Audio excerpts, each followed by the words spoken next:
जय श्री राम। स्वागत है आपका हमारे धार्मिक YouTube चैनल पर।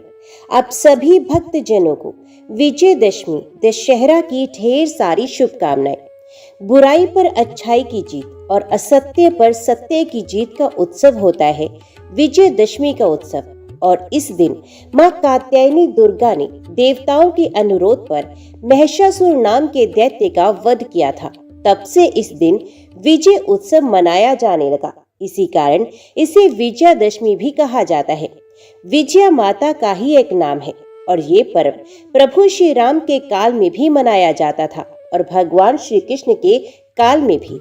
माता द्वारा महिषासुर का वध करने के बाद से ही असत्य पर सत्य की जीत का विजयदशमी मनाया जाने लगा। श्री वाल्मीकि रामायण के अनुसार भगवान श्री राम ने ऋषिमुख पर्वत पर अश्विन प्रतिपदा से नवमी तक आदि शक्ति की उपासना की थी।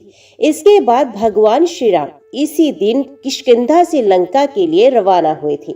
ये भी माना जाता है कि रावण वध के कारण ही दशहरे का पर्व मनाया जाता है। भगवान श्री राम ने दशमी तिथि को ही रावण का वध किया था।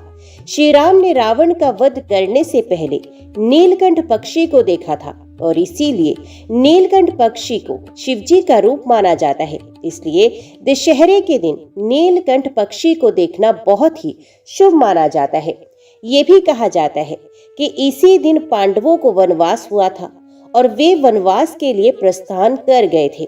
इसी दिन अज्ञातवास समाप्त होते ही पांडवों ने शक्ति पूजन कर शम के वृक्ष में रखे हुए अपने शस्त्र पुनः अपने हाथ में लिए और विराट की गोई चुराने वाली कौरव सेना पर आक्रमण करके विजय प्राप्त की थी।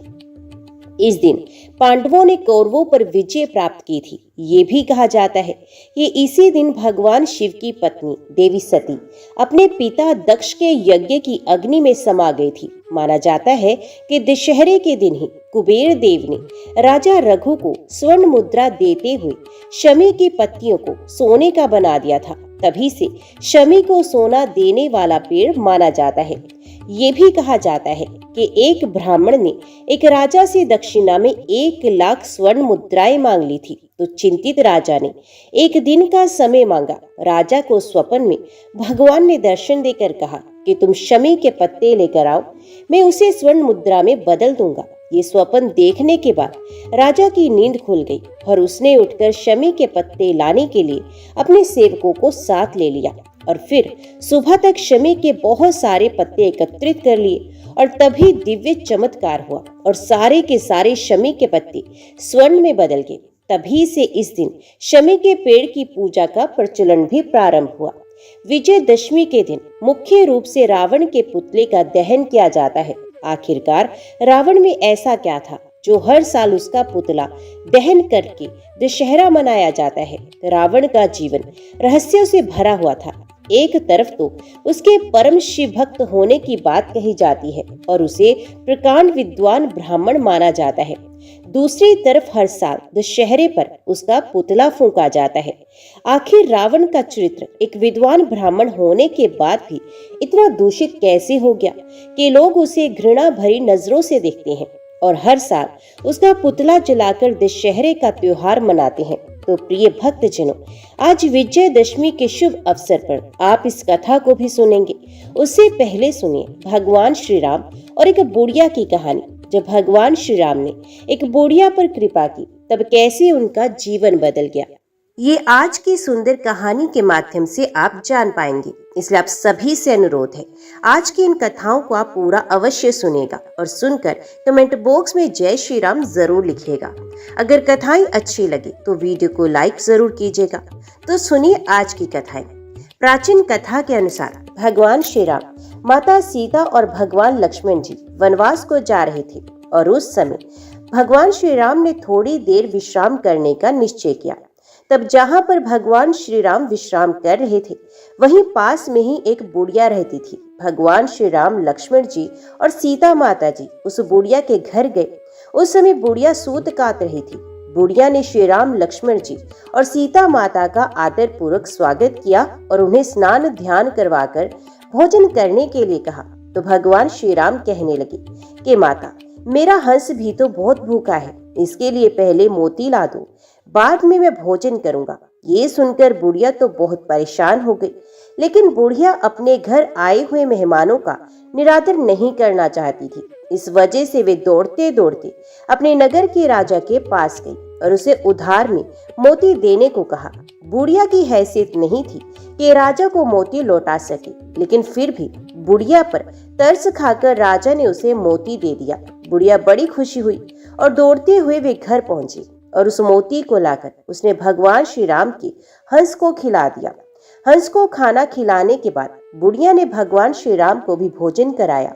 भोजन करने के बाद भगवान श्री राम जाते समय बुढ़िया के आंगन में एक मोती का पेड़ लगा गई। जब पेड़ बड़ा हो गया तो उसमें बहुत सारे मोती लगने लगे, लेकिन बुढ़िया को तो इन मोतियों के बारे में कुछ भी नहीं पता था। और जब उधर पेड़ से मोती गिरते तो उसकी पड़ोसन आकर उन्हें उठाकर ले जाती। एक दिन की बात है कि बुढ़िया उसी पेड़ के नीचे बैठकर सूत काट रही थी।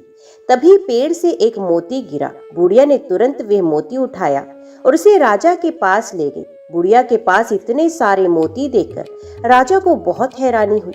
राजा ने बुढ़िया से पूछा कि तुम्हारे पास इतने मोती कहाँ से आए?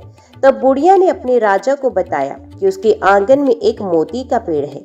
यह सुनकर राजा ने तुरंत उस पेड़ को अपने आंगन में लगवा दिया, लेकिन भगवान श्री राम की कृपा से राजा के आंगन में लगे हुए मोती के पेड़ में मोती की बजाय अब कांटे लगने लगे और एक दिन उसी पेड़ का एक कांटा रानी के पैर में चुभ गया।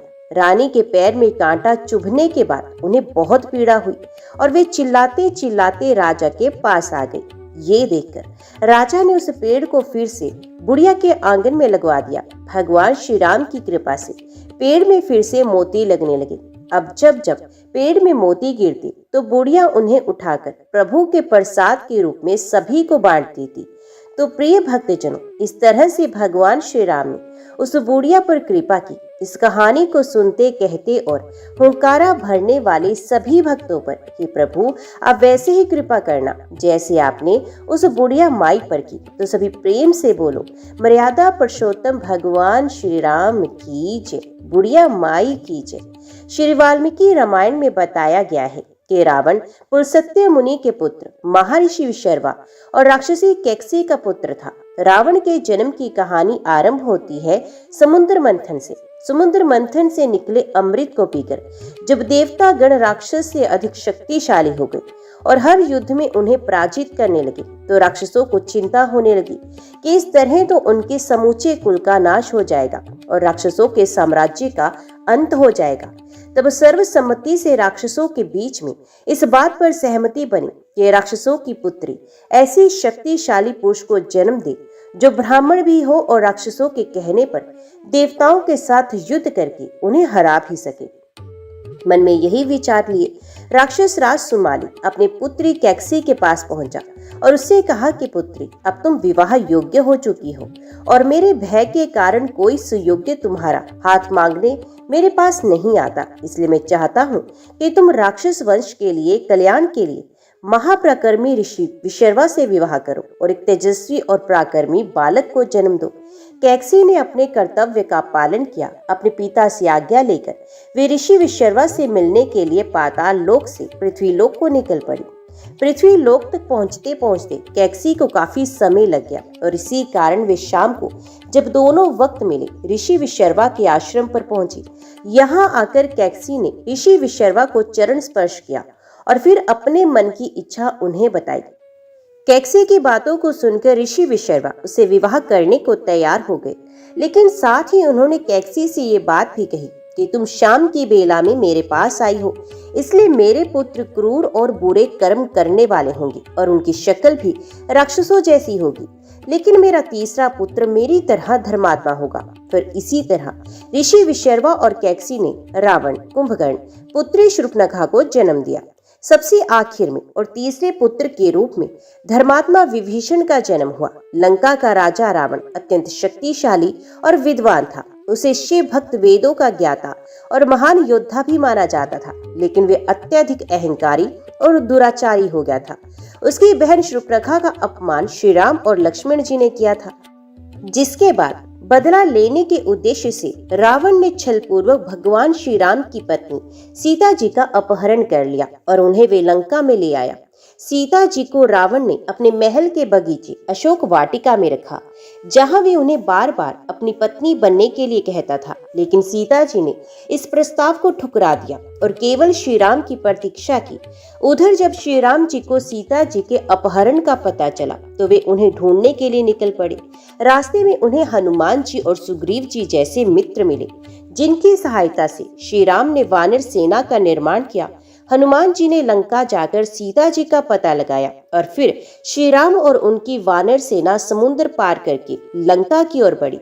समुद्र पर राम सेतु का निर्माण कर श्री राम, लक्ष्मण और वानर सेना लंका पहुंची, जहां रावण से युद्ध आरंभ हुआ। लंका पहुंचने के बाद राम और रावण की सेना के बीच भयंकर युद्ध शुरू हुआ। इस युद्ध में रावण की ओर से उसके शक्तिशाली भाई कुंभकर्ण, पुत्र मेघनाद और लंका के अन्य योद्धा लड़े, जबकि श्री राम की ओर से हनुमान, लक्ष्मण, सुग्रीव, अंगद और वानर सेना थी। युद्ध में श्री राम के भाई लक्ष्मण जी गंभीर रूप से घायल हो गए थे, लेकिन हनुमान जी संजीवनी बूटी लेकर उन्हें बचा लाए। कुंभकर्ण, जो एक अत्यंत शक्तिशाली राक्षस था, उसे रावण ने जगाकर युद्ध में भेजा। वे अपनी विशालकाय काया से युद्ध के मैदान में आतंक मचाने लगा, लेकिन आखिरकार वे भी श्री राम के हाथों मारा गया। इसके बाद रावण का पुत्र मेघनाद, जो अत्यधिक मायावी था और देवताओं को भी हराने का सामर्थ्य रखता था, वे युद्ध में उतरा। मेघनाद ने अपनी मायावी शक्तियों से लक्ष्मण को गंभीर रूप से घायल कर दिया था, लेकिन लक्ष्मण अंततः उसकी छलपूर्ण चालों को विफल कर उसे मार गिराते हैं। जब रावण के सभी योद्धा मारे गए तब वे स्वयं युद्ध के लिए मैदान में उतरा। रावण के पास अद्वितीय शक्तियां थी। उसके 10 सिर और 20 भुजाएं उसे अजय बनाते थे। श्री राम और रावण के बीच भयंकर युद्ध प्रारंभ हुआ। रावण बार बार अपनी शक्तियों का प्रयोग करता, लेकिन भगवान राम उसके हर प्रहार को विफल कर देते। रावण के पास अमृतत्व का वरदान था, जिसके कारण उसे मार पाना कठिन था। रावण का छोटा भाई विभीषण, जो धर्म के मार्ग पर चलते थे, उन्होंने श्री राम की सहायता की। विभीषण ने श्री राम को बताया कि रावण को केवल उसकी नाभि में स्थित अमृत कुंड को नष्ट करके ही मारा जा सकता है। ये सुनकर भगवान श्री राम ने अपनी अमोघ शक्ति ब्रह्मास्त्र का प्रयोग किया और रावण की नाभि पर प्रहार किया, जिससे उसका अमृत कुंड नष्ट हो गया और इस प्रकार रावण मृत्यु को प्राप्त हुआ। रावण के मरते ही युद्ध समाप्त हुआ और लंका पर श्री राम की विजय हुई। तब राम ने रावण का विधिवत अंतिम संस्कार करवाया, जिसे ये संदेश दिया कि बुराई पर जीत के बाद भी पराजित का सम्मान करना चाहिए। इसके बाद श्री राम ने सीता जी को बंधन मुक्त कराया और फिर विभीषण को लंका का राजा बनाया। रावण का अंत बुराई, अधर्म, अहंकार और अत्याचार के नाश का प्रतीक बन गया और रावण का हमें ये सिखाता है कि चाहे व्यक्ति कितना भी शक्तिशाली, ज्ञानी या विद्वान हो, अगर वे अपने अहंकार और अधर्म के कारण गलत मार्ग पर चलता है तो अंततः उसका पतन निश्चित होता है। श्री राम ने रावण का वध करके ये संदेश दिया कि सत्य और धर्म की हमेशा जीत होती है और ये कहानी हमें जीवन में नैतिकता, धर्म और कर्तव्य पालन की शिक्षा देती है। रावण का वध बुराई पर अच्छाई की विजय का प्रतीक बन गया और इसी कारण हर वर्ष दशहरे के दिन रावण के पुतले का दहन कर इस दिन को विजयदशमी के रूप में मनाया जाने लगा। ये थी रावण वध की कथा। प्रिय श्रोताओं, अब आपको सुनाते हैं एक ऐसी सुंदर कथा जिसे सुनने के बाद आप भी भाव विभोर हुए बिना नहीं रह पाएंगे, क्योंकि ये कथा तब की है जब भगवान श्री राम का जन्म हुआ था। नन्हे से सुकुमार, कोमल से श्री राम थे और जब कैलाश पर्वत पर विराजमान भगवान शंकर को उनके अवतरण की बात पता चली तब वे भगवान के मनमोहक रूप के दर्शन करने के लिए अत्यंत उत्सुक, अत्यंत ललायित हो उठे। इस प्रकार से भगवान शिव भगवान श्री राम के दर्शन के लिए पहुंचे। इस अद्भुत कथा के माध्यम से अब आप सभी जानिए। एक बार भगवान शिव देवी पार्वती के साथ कैलाश पर्वत पर बैठे हुए थे और वार्तालाप कर रहे थे। बीच वार्तालाप में ही भगवान शिव ने माता पार्वती को अपनी एक चोरी के बारे में बताया। जिसमें वे एक मदारी का रूप धरकर काकभूषणी जी को जंबूरा बनाकर रामलला के दर्शन करने के लिए दशरथ जी के महल अयोध्या गए थे, परंतु असफल रहे। ऐसा इसलिए क्योंकि राम जी के जन्म उत्सव के बाद अयोध्या नगरी में हर कोई भगवान राम के एक बार दर्शन करना चाहता था। रामलला के दर्शन करने के लिए अयोध्या नगरी में राजा दशरथ के महल में इतनी भीड़ थी कि पांव को पांव नहीं सूझता था। सब लोग एक दूसरे के ऊपर गिरे जा रहे थे, कोशिश कर रहे थे कि किसी तरह से भी एक बार बस रामलला के दर्शन कर ले। भगवान शिव ने भी दर्शन करने का प्रयास किया और वे एक मदारी का रूप धरकर पहुंच गए दर्शन करने। तब भगवान शिव कहते हैं कि उस समय तो मैं दर्शन करने में असफल रहा, लेकिन मैं भी हार मारने वाला नहीं था। उसके बाद मैं एक ज्योतिषी का रूप धरकर रामलला के दर्शन करने का सौभाग्य प्राप्त कर सका। भगवान शिव ने रामलला के दर्शन तो कर लिए, लेकिन इस विषय में उन्होंने कैलाश पर्वत पर विराजमान देवी पार्वती को कुछ भी नहीं बताया था। वे उन्हें बिना बताए ही चुपके से राम जी के दर्शन करने पहुंच गए थे। इसी विषय में भगवान शिव देवी पार्वती से बता रहे हैं कि एक बार की बात है, भगवान शिव और माता पार्वती कैलाश पर्वत पर बैठे हरिनाम संकीर्तन कर रहे थे। उसी समय भगवान शिव ने माता पार्वती से कहा, देवी, आज मैं आपको अपनी चोरी के बारे में बताना चाहता हूँ। ये सुनकर पार्वती जी को बड़ा अजीब लगा और फिर वे बोल पड़ी कि आपने चोरी की, परंतु प्रभु, आपको चोरी करने की क्या आवश्यकता पड़ गई? आपको तो जो कुछ चाहिए वे आप अपने आप ही ले सकते हैं। यह सुनकर भगवान शिव मुस्कुराए और बोले, हाँ, मैंने चोरी की, लेकिन ये बात आज तक किसी को पता नहीं कि जब भगवान राम बाल रूप में अयोध्या जी में प्रकट हुए, तब हम और काकभूषणी जी मनुष्य का शरीर बनाकर उनके दर्शन करने के लिए गए थे। भगवान शिव ने मदारी का वेश बनाया और काकभूषणी जी बन गए थे जमोरे। दोनों अपना खेल दिखाते हुए राजा दशरथ जी के महल में पहुंचे। उस समय रामलला पालने में बड़े आनंद के साथ सो रहे थे। शिव जी के डमरू की आवाज सुनकर उनकी निंद्रा टूटी और वे शिव जी की समस्त लीलाओं को समझ गए। तब भगवान राम ने भगवान शिव से विनोद करने के लिए डमरू का शोर सुनकर जोर जोर से रोना शुरू कर दिया, जिसे देखकर कौशल्या जी ने सिपाहियों से कहकर मदारी और जमूरे के रूप में आए शिवजी और काकभूषणी जी को महल से दूर भगा दिया। रात का समय हो गया था। वे दोनों अब तक रामलला के दर्शन करने के लिए प्रतीक्षा कर रहे थे। अब तो दोनों सरयू जी के घाट पर आ गए। तब काकभूषणी जी ने भगवान शिव से आगे की योजना पूछी। काकभूषणी जी ने पूछा, महादेव, कहिए, अब की बार तो हम असफल हो गए, अब किस तरह से हमें रामलला के दर्शन करने होंगे? अब आगे का उपाय बताइए कि आगे हमें क्या करना है। तो भगवान शिव ने कहा कि अब कल का कल देखेंगे। अगला दिन हुआ। सारी रात दोनों ने सरयू नदी के तट पर ऐसे ही जागते बिता दी। अगला दिन हुआ तो भगवान शिव ने एक ज्योतिषी का रूप बनाया और काकभूषणी जी बन गए उनके चेले। अब वे दोबारा दशरथ जी के महल में पहुंचे और लोगों को उनका भविष्य बताने लगे। अभी वे सब महल के बाहर ही खड़े हुए हैं और लोगों को बुला बुलाकर उनका भविष्य बता रहे हैं। तब शिवजी ने महल की एक दासी को अपने बच्चे के साथ वहां से जाते देखा और काकभूषणी जी को उसे बुलाने का इशारा किया। ज्योतिषी की तारीफ करके काकभूषणी जी दासी को उसके बच्चे का हाथ दिखाने के लिए शिवजी के पास ले आए। अब देखिए काकभूषणी जी कैसे भगवान शिव का सहयोग कर रहे हैं, कैसे उनके बढ़ चढ़कर तारीफें कर रहे हैं कि ये कितने बड़े ज्योतिषी हैं। सब लोग आइए और अपना हाथ दिखाकर अपना भविष्य जानिए। तब काकभूषणी जी दासी को उसके बच्चे का हाथ दिखाने के लिए शिवजी के पास ले आए। ज्योतिषी बने शिवजी ने उस बालक का एकदम सटीक भविष्य बता दिया। बताते भी क्यों ना, भगवान शिव तो अंतर्यामी है, सब कुछ जानते हैं। और जब कोई ज्योतिषी हाथ देकर भविष्य बताते हैं तो कुछ ना कुछ दक्षिणा तो उन्हें देनी ही पड़ती है। जब दासी ने शिवजी से कहा कि बताइए आपको दक्षिणा में क्या चाहिए, तो भगवान शिव ने दक्षिणा में बस यही मांगा कि बस किसी तरह से हमें राजमहल में प्रवेश दिलवा दो। दासी राजमाता कौशल्या के पास जाकर उन ज्योतिषी की खूब तारीफें करने लगी। इतनी तारीफ की कि तारीफें सुनकर माता कौशल्या के मन में भी अपने रामलला का भविष्य पूछने की इच्छा उत्पन्न हो गई और उन्होंने ज्योतिषी को महल के अंदर आने का आदेश दे दिया। माता कौशल्या ने ज्योतिषी के चरण स्पर्श कर आरती की, फिर उन्हें स्वादिष्ट भोजन आदि करवाया।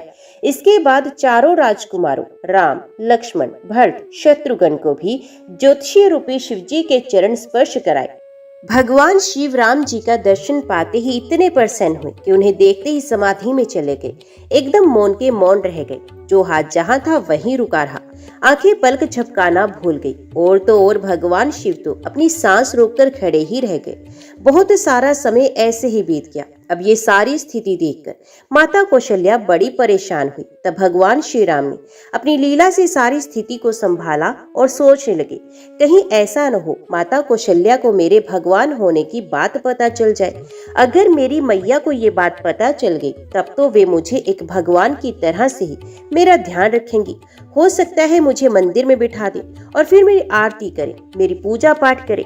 लेकिन मैंने तो इस पावन अयोध्या नगरी में अवतार ही इसलिए लिया कि मैं माता कौशल्या की गोद में एक बालक की तरह खेल कूद कर बड़ा हो सकूं, अपनी मैया का खूब स्नेह पाऊं, खूब दुलार करवाऊं। और कहीं ऐसा ना हो जाए कि भगवान शिव की स्थिति से माता को मेरे वास्तविक रूप का पता चल जाए। अब तो मुझे कुछ करना होगा, मुझे ही सारी स्थिति को संभालना होगा, नहीं तो भोले भंडारी तो इसी तरह समाधि में लीन रह जाएंगे। तब भगवान शिव ने, जो कि शिशु रूपधारी थे, जोर जोर से रोना शुरू कर दिया। ये देखकर मैया को उनकी बड़ी चिंता हुई। हाथ जोड़कर ज्योतिषी महाराज से कहने लगी, ज्योतिषी महाराज, आप जल्दी से मेरे पुत्र का हाथ देकर उनका भविष्य बताइए। मेरा लल्ला बहुत देर से भूखा है, मुझे इसे दूध पिलाना है। देखो तो जरा मेरा लल्ला कितने जोर जोर से रो रहा है। अब जल्दी से इनका हाथ देखिए और यहाँ से जाइए। माता कौशल्या की आवाज सुनकर भगवान शिव वापस अपने स्वरूप में लौटे। उनकी समाधि भंग हो गई और फिर किसी तरह से ज्योतिषी बने भगवान शिव ने भगवान राम का भविष्य बताया और वहां से विदा ली। ये समस्त कथा भगवान शिव माता पार्वती को बता रहे हैं। सारी कथा सुनने के बाद माता पार्वती मुस्कुराने लगी, जिसे देखकर भगवान शिव बड़े आश्चर्यचकित हुए और वे देवी से पूछने लगे कि क्या बात है देवी, मैंने आपको बिना बताए लल्ला के दर्शन किए, आप क्रोध करने की बजाय मुस्कुरा रही हैं, क्या कारण है कि आप मुस्कुरा रही हैं? तब माता पार्वती जी ने उत्तर दिया, नाथ, अगर महल की दासी ना आई होती तो क्या आप अयोध्या नगरी के उस पावन महल में प्रवेश कर पाते? देवी पार्वती की ये बात सुनकर भगवान शिव को सोच में पड़ गए। तब देवी पार्वती जी ने ही आगे उत्तर दिया कि नाथ, अगर महल की दासी नहीं आई होती तो आप उस दिन महल में प्रवेश कर ही नहीं पाते। प्रभु, क्या आपने अब तक उस दासी को नहीं पहचाना? और ऐसा कहने के साथ ही देवी पार्वती मंद मंद मुस्कुराने लगी। तब भगवान शिव ने जब उनकी ओर देखा तो वे सारा रहस्य जान गए। दरअसल भगवान शिव की राम लल्ला के दर्शन की मनोकामना को पूर्ण करने के लिए माता पार्वती ने ही महल की दासी का रूप धारा था और वे उनसे पहले ही अयोध्या नगरी में पहुंच चुकी थी। तो ये थी भगवान शिव और माता पार्वती के रामलला के दर्शन करने की कथा। राम कथा में अनेक चरित्र आते हैं। राजा दशरथ का वात्सल्य, सीता का पतिव्रत, हनुमान का अद्वितीय सेवा भाव, विभीषण का धर्मनिष्ठ संकल्प। किंतु इन सबके बीच एक ऐसा भी प्रसंग है जो साधारण जनों को ये विश्वास देता है कि भगवान केवल राजमहलों या बड़े बड़े यज्ञों में नहीं मिलते, बल्कि वन की झोपड़ी में बैठी एक अनपढ़ वृद्ध उपेक्षित जनजातीय स्त्री को भी अपने हृदय में स्थान देते हैं। वे स्त्री है माता शबरी। रामायण का यह प्रसंग केवल धार्मिक कथा नहीं, बल्कि ये भारतीय समाज के लिए एक क्रांतिकारी संदेश है। इसमें ये स्पष्ट हुआ कि ईश्वर की दृष्टि में न कोई ऊंचा है, न कोई नीचा, न कोई ब्राह्मण है, न शूद्र, न कोई धनवान, न निर्धन। ईश्वर को केवल एक ही वस्तु प्रिय है, निष्कलुष भक्ति। दंडकारण्य के गहन वन में, साधु संतों के तपोवन में माता शबरी की भक्ति ने ऐसा इतिहास रचा कि युग युगांतर तक उसका स्मरण किया जाता है। उनके जीवन से ये शिक्षा मिलती है कि भक्ति में सामाजिक बंधन नहीं चलते। ईश्वर के द्वार पर केवल प्रेम और श्रद्धा ही स्वीकार्यता है और भक्ति का परिणाम केवल भगवान से मिलन नहीं, बल्कि स्वयं का भगवान में विलय भी है। यही कारण है कि तुलसीदास जी ने भी रामचरितमानस में शबरी प्रसंग को अत्यंत भावनात्मक और प्रेरणादायी रूप में अंकित किया।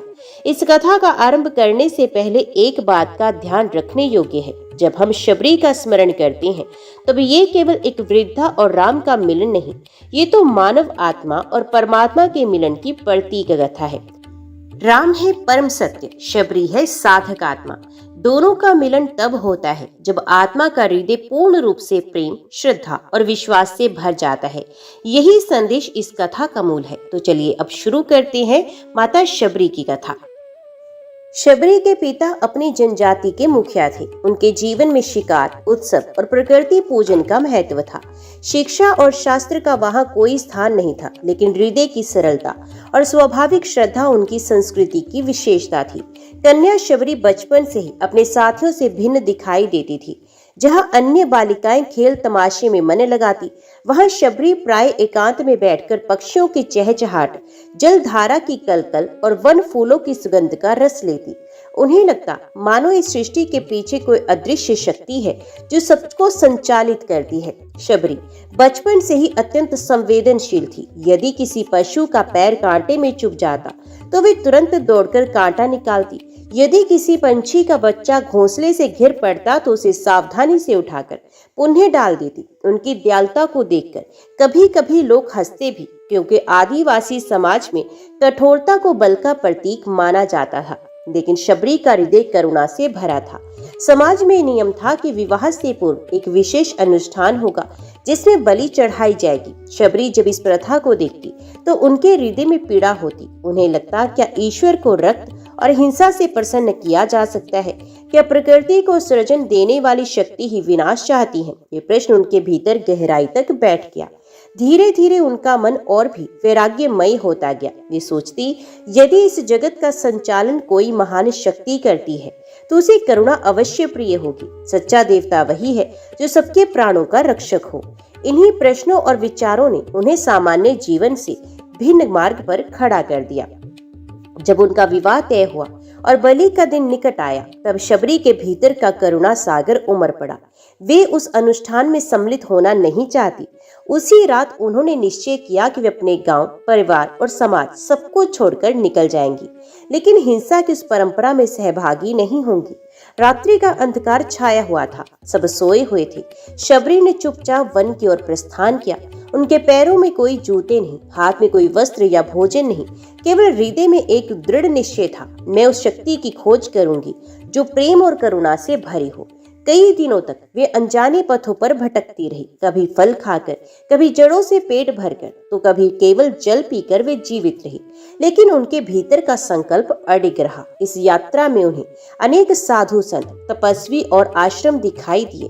वे दूर से ही उन्हें प्रणाम करती, किंतु अपने मन की पीड़ा कहने का साहस नहीं कर पाती। अंततः उनकी ये भटकन उन्हें एक महान ऋषि की शरण में ले गई, और वे थे ऋषि मतंग। वन में शबरी की यात्रा केवल शारीरिक नहीं थी, बल्कि ये उनकी आत्मा की खोज भी थी। जब वे अपने समाज को छोड़कर अज्ञात मार्गों पर बढ़ी, तब उनके हृदय में केवल एक ही संकल्प था, मैं उस परम शक्ति को ढूंढूंगी जो हिंसा नहीं, करुणा और प्रेम का प्रतीक हो। दंडकारण्य का वन अनंत था। घने वृक्ष, लताओं से ढकी पगडंडियां, कभी भयंकर पशुओं की गर्जना और कभी पक्षियों का मधुर संगीत, ये सब मिलकर मानो एक रहस्यमय संसार रचते थे। शबरी दिन रात इन मार्गों पर भटकती, लेकिन उनके हृदय में कोई भय नहीं था। उन्हें लगता था कि वन के पशु पक्षी भी उसी परमात्मा की सृष्टि हैं। यदि उनका मन निर्मल है तो वन भी उनकी रक्षा करेगा। यात्रा के दौरान शबरी ने अनेक आश्रम देखे। कहीं वेद पाठ की ध्वनि गूंज रही थी तो कहीं अग्निहोत्र की ज्वाला प्रज्वलित थी। वे दूर से देखकर प्रणाम करती, लेकिन समीप जाने का साहस नहीं करती। उनके मन में ये शंका थी कि मैं तो एक साधारण जनजातीय स्त्री हूँ, क्या ये महान ऋषि मुझे स्वीकार करेंगे? उनकी यही संकोच भावना उन्हें आगे बढ़ाती रही। अंततः एक दिन उनकी यात्रा उन्हें दंडकारण्य के एक पवित्र आश्रम तक ले आई। ये आश्रम किसी राज वैभव से नहीं, बल्कि सरलता और तपस्या से भरा था। वहाँ ऋषि मुनि ध्यान मगन बैठे थे और शिष्य सेवा में लगे हुए थे। इसी आश्रम के अधिष्ठाता थे महान तपस्वी मतंग ऋषि। उनका तेज इतना अद्भुत था कि शबरी दूर से देखते ही नतमस्तक हो गई। संकोच से भरी शबरी धीरे धीरे आगे बढ़ी। उनके हृदय में एक ही चिंता थी, यदि ये भी मुझे तिरस्कृत कर देंगे तो कहाँ जाऊंगी? किंतु मतंग ऋषि का हृदय करुणा से ओतप्रोत था। उन्होंने शबरी को देखते ही पूछा, वत्से, कौन हो तुम? कहां से आ रही हो? तुम्हारे नेत्रों में पीड़ा झलक रही है। शबरी भाव विवल होकर उनके चरणों में गिर पड़ी। आंसू से भरी आंखों से बोली, गुरुदेव, मैं एक नीच जनजाति की कन्या हूँ। मेरे समाज में बलि की प्रथा है। जब विवाह के समय मुझे उस अनुष्ठान में सम्मिलित होना पड़ा तो मेरा हृदय विदीर्ण हो गया। मैंने समाज छोड़ दिया। अब मैं उस परम करुणामय शक्ति की खोज में भटक रही हूँ जो सबके प्राणों का रक्षक है। कृपया कर मुझे शरण दे। मतंग ऋषि ने ध्यान पूर्वक उसकी कथा सुनी। वे जानते थे कि समाज की रचनाएं कई बार आत्मा की पवित्रता को ढक देती हैं। उन्होंने शबरी को उठाकर अपने समीप बैठाया और कहा, वत्से, तुम अछूत नहीं। जो हृदय हिंसा का त्याग कर प्रेम और करुणा को अपनाता है वही इस धरती का सबसे पवित्र प्राणी है। तुम्हारा संकल्प ही तुम्हें ईश्वर के निकट ले जाएगा। मेरे आश्रम में रहकर सेवा करो, साधना करो। समय आने पर स्वयं भगवान तुम्हें दर्शन देंगे। ये सुनते ही शबरी का हृदय आनंद से भर गया। उन्हें लगा मानो उनकी भटकन समाप्त हो गई। उन्होंने निश्चय किया कि अब अपने जीवन का हर क्षण सेवा और भक्ति में समर्पित करेंगी। वे दिन से आश्रम की सफाई करती, फल फूल लाकर साधुओं की सेवा करती और रात्रि में भजन करते हुए ईश्वर का ध्यान करती। उनका जीवन अपूर्ण रूप से बदल गया था। मतंग ऋषि की शरण में आने के बाद शबरी का जीवन नई दिशा में प्रवाहित हुआ। अब वे केवल वनवासी जनजाति की कन्या नहीं रही बल्कि आश्रम की एक समर्पित साधिका बन गई। गुरुदेव ने उन्हें आशीर्वाद देते हुए कहा था, वत्से, समय आने पर स्वयं भगवान श्री राम तुम्हें दर्शन देंगे। ये वचन शबरी के हृदय में दीपक की तरह जल उठा। उसी क्षण से उनका जीवन एक ध्येय पर केंद्रित हो गया, राम प्रतीक्षा। शबरी भोर होते ही उठती। सबसे पहले वे झोंपड़ी और आश्रम को बुहार कर स्वच्छ करती, फिर नदी से जल लाकर तुलसी और देव मूर्तियों पर अर्पित करती। साधु संतों की सेवा, गुरु की देखभाल और सबके लिए फल फूल लाना उनकी दिनचर्या बन गई। ये सब कार्य वे अत्यंत श्रद्धा और प्रसन्नता से करती। उनके लिए ये केवल कर्तव्य नहीं बल्कि भगवान की पूजा थी। गुरुदेव के वचन को उन्होंने अपने जीवन का मूल मंत्र बना लिया। प्रतिदिन वे सोचती, शायद आज मेरे प्रभु आएंगे। इसी आशा में वे अपनी कुटिया को सजाती, आंगन को स्वच्छ करती, पथ पर पुष्प विछाती और बेर के वृक्ष से मीठे मीठे फल चुन कर लाती। लेकिन उनका एक नियम था, वह प्रत्येक फल को पहले स्वयं चखकर देखती कि वह मीठा है या नहीं। यदि फल खट्टा होता तो उसे अलग कर देती। उनके लिए ये अपमानजनक नहीं था बल्कि सेवा का भाव था। मेरे प्रभु के केवल मधुरतम फल ही भेंट करो। समय बीतता गया, ऋतुएं बदलती गई, पेड़ों पर फूल और फल आते जाते, पर शबरी की प्रतीक्षा अडिग रही। ऋषि मतंग का देह वसान हो गया, किंतु जाते जाते उन्होंने अंतिम बार कहा, वत्से, चिंता मत करना, भगवान अवश्य तुम्हें दर्शन देंगे। गुरु की अंतिम वाणी शबरी के लिए संजीवनी बन गई। प्रतीक्षा के वर्षों ने शबरी को तपस्विनी बना दिया। उनका आहार अत्यंत साधारण था, केवल फल और कंदमूल। उनकी वाणी मधुर और संयमित हो गई थी। वे क्रोध, लोभ, मोह और ईर्ष्या से दूर रहती। उनका हृदय केवल एक ही भाव में डूबा था, राम भक्ति। उनका जीवन ये प्रमाण था कि साधना केवल कठिन योगासन या जप तप नहीं, साधना है सेवा, संयम और विश्वास। वर्षों की लंबी प्रतीक्षा के बावजूद शबरी कभी निराश नहीं हुई, क्योंकि उनके लिए प्रतीक्षा स्वयं भक्ति थी। जब वे कुटिया सजाती तो लगता मानो स्वयं भगवान के स्वागत की तैयारी कर रही हैं। जब वे बेर चुनती तो लगता मानो अपने हृदय के प्रेम को मीठा कर रही हैं। जब वे साधुओं की सेवा करती तो लगता मानो भगवान की सेवा कर रही हैं। उनकी प्रतीक्षा एक तप बन गई। वर्षों की साधना के बाद वे दिन निकट आ रहा था जब भगवान श्री राम सीता की खोज में उस वन प्रदेश में प्रवेश करने वाले थे। वन के प्रत्येक पत्ते और वृक्ष मानो उस क्षण की प्रतीक्षा में थे। स्वयं शबरी का हृदय तो वर्षों से यही पुकार रहा था, कब आएंगे मेरे प्रभु। अयोध्या में जब कैकेयी के वरदान के कारण राम को वनवास मिला, तब समूचे नगर पर दुख का अंधकार छा गया था। माता कौशल्या, सुमित्रा और समस्त प्रजाजन रो पड़े, लेकिन श्री राम ने पिता दशरथ के वचनों को धर्म मानकर हर्षपूर्वक वन गमन स्वीकार किया। वन में लक्ष्मण और सीता भी उनके साथ हो लिए। ये यात्रा केवल राजकुमार का वनवास नहीं था, बल्कि धर्म की रक्षा और सत्य की स्थापना का मार्ग था। राम, सीता और लक्ष्मण ने दंडकारण्य के विशाल प्रदेश में प्रवेश किया और पंचवटी को अपना निवास बनाया। वहां वे सरल जीवन व्यतीत करते, ऋषियों की रक्षा करते और वनवासियों को धर्म का उपदेश देते। वहीं पर शूर्पणखा आई, रावण का क्रोध जगा और अंततः सीता का हरण हुआ। ये घटना राम कथा का सबसे करुण अध्याय है। सीता के वियोग ने श्री राम को व्याकुल कर दिया। सीता की खोज में राम और लक्ष्मण पूरे वन में भटकने लगे। वे हर झील, हर नदी, हर वनपथ पर सीता का नाम पुकारते। कभी वे पशुओं से पूछते, कभी वृक्षों से। उनके हृदय में केवल एक ही ध्येय था, सीता का पुण्य मिलन। खोजते खोजते दोनों भाई दंडकारण्य के उस हिस्से में पहुंचे जहां मतंग ऋषि का आश्रम था। दंडकारण्य साधु संतों का वास स्थान था, लेकिन रावण और उसके राक्षसों के अत्याचार से ये प्रदेश भयभीत हो चुका था। ऋषियों ने राम से रक्षा की प्रार्थना की और राम ने आश्वासन दिया कि वे धर्म की रक्षा करेंगे। राम और लक्ष्मण सीता की खोज करते करते आगे बढ़े। एक दिन वे उस पथ पर पहुंचे जहां वन की गहराई में एक साधारण झोपड़ी थी। उस झोपड़ी का आंगन स्वच्छ और सुसज्जित था। वह पुष्प बिछे थे, जल से धोया हुआ आंगन था और वातावरण में भक्ति की सुगंध थी। वे स्थान किसी सामान्य वनवासी का नहीं लग रहा था, ये तो मानो किसी तपस्वी की साधना का पावन केंद्र था।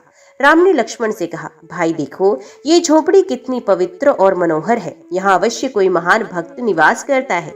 उसी समय शबरी अपने आश्रम में थी। प्रतिदिन की तरह उन्होंने बेर चुनकर रखे थे, कुटिया सजाई थी और मन ही मन प्रार्थना करी थी, प्रभु आज अवश्य पधारे। उनके वर्षों की तपस्या और प्रतीक्षा अब पूर्ण होने वाली थी। अचानक उन्हें लगा कि वातावरण में एक अद्भुत शांति और प्रकाश फैल रहा है। उनके मन ने कहा, शबरी तेरे प्रभु आ रहे हैं।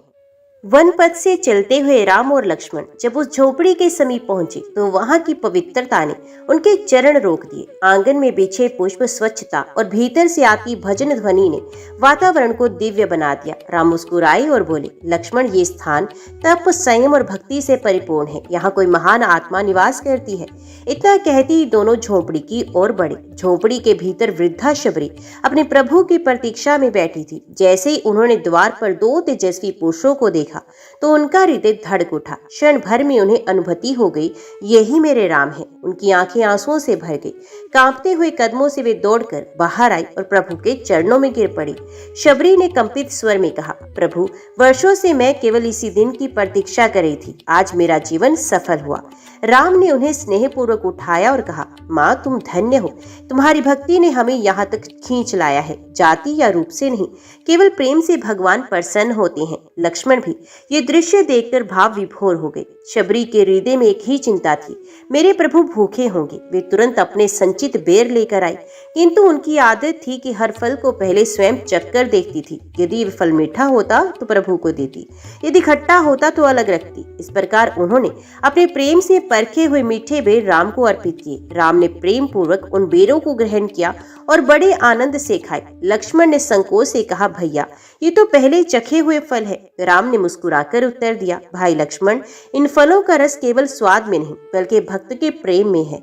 शबरी के प्रेम से ये बेर अमृत से भी मधुर है। शबरी का हृदय अब पूरी तरह उमड़ पड़ा। उन्हें प्रभु की आरती उतारी, चरणों को धोया और बार बार दंडवत प्रणाम किया। उनकी वाणी में विनय था, प्रभु मेरे जीवन में कुछ भी मूल्यवान नहीं। यदि कुछ है तो केवल ये टूटा फूटा हृदय, कृपया से स्वीकार करें।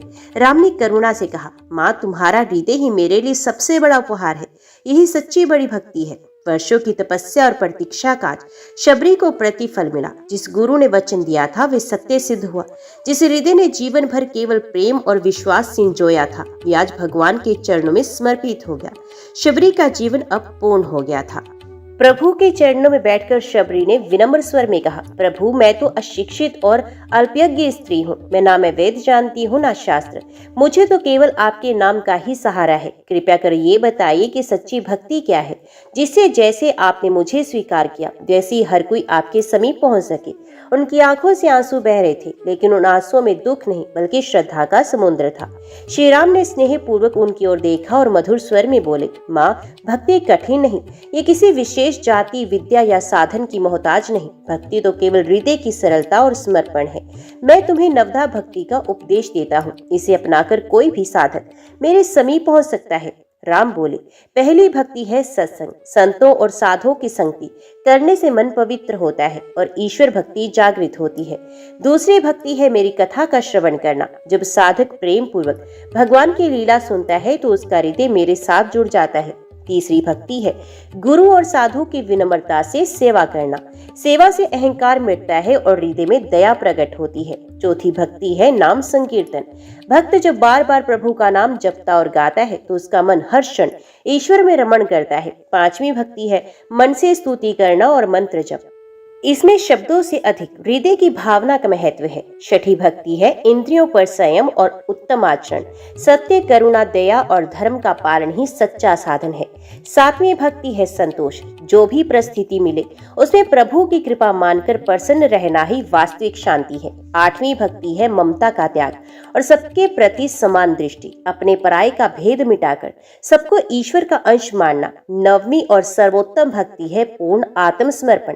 जब साधक अपने तन, मन और जीवन को प्रभु के चरणों में अर्पित कर देता है तभी भक्ति पूर्ण होती है।